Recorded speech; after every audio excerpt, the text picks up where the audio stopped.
Сәлем достар, бүгін біз синнабонный булочканы пісіретін боламыз. Өте жұмсақ әрі оңай, дәмді болып пісетін рецептісін бөлісемін сіздермен. Маған жазылып, лайк басып, сұрақтарыңыз болса, комментарийға жазыңыздар. Осындай жұмсақ болады. Жасап көріңіздер.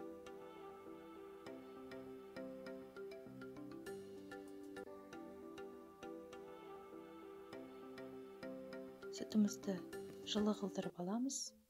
Одан соң сары майымызды ерітіп, соның ішіне саламыз. Кейін араластырып, бөлек бір ыдысқа құйып аламыз. Одан соң дрожжімізді, шым-шым тұзымызды, қантымызды салып араластырамыз. Одан соң 3 жұмыртқамызды бір-бірден салып араластырамыз. Жұмыртқаның көлемі үлкен болса, 2 жұмыртқа жетеді. Көлемі кішкентай болса, 3 жұмыртқа қосуыңыз керек.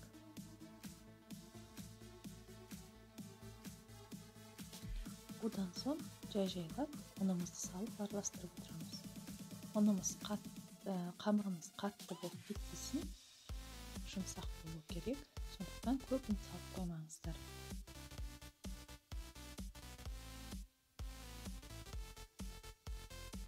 Венчикпен араластырып аламыз.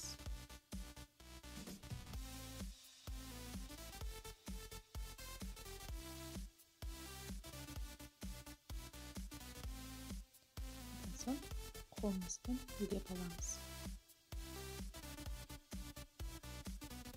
Өте жұмсақ қамыр шығады.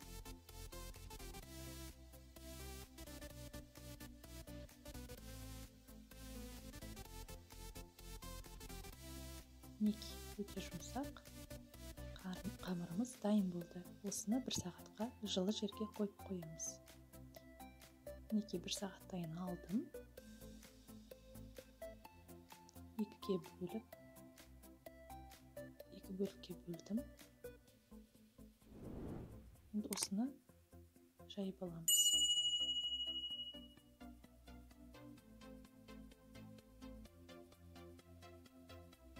Кішкене 4 бұрышты формада жайып алыңыздар.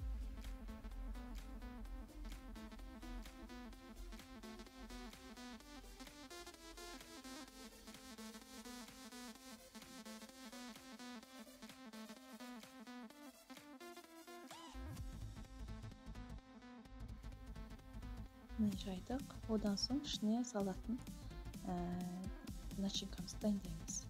Қантқа корица ұнтағын салдық. Екеуін жақсылап араластырамыз. Одан соң жұмсарып тұрған сары майымызды қамырымыздың үстіне жағып аламыз.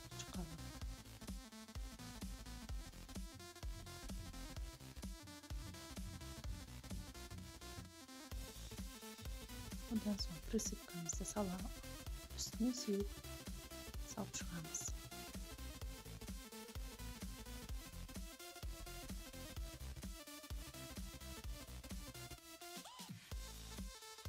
Рулет тәрізді орап шығамыз.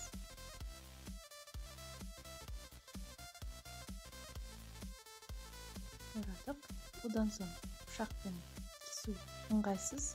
Сондықтан кәдімгі жіпті 2 қабаттап сонымен кесіп аламыз.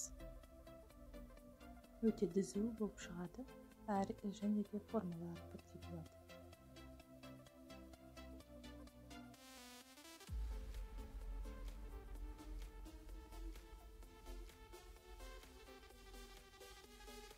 Екінші қамырым, екінші присыпканың түрі қант, оған корица және де 1 қасық, немесе 1,5 қасық какао қостым.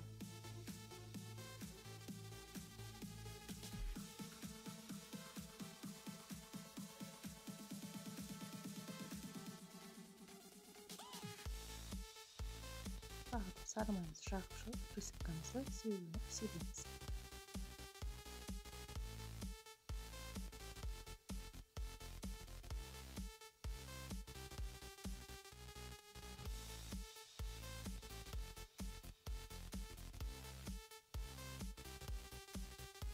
бұрап шығамыз.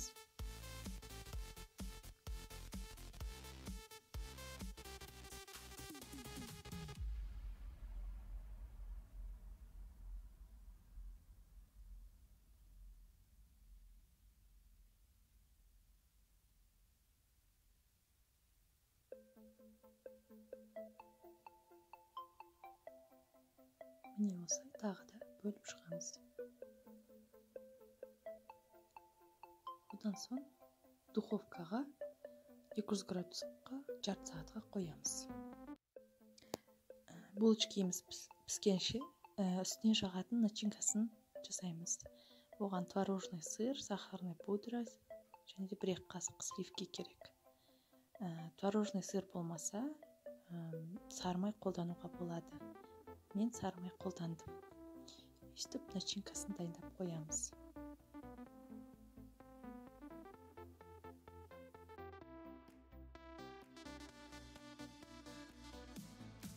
Мінекей синабонный булочкамыз дайын болды. Өте жұмсақ болып шықты. Енді үстінен дайындалған начинкамызды жағып шығамыз.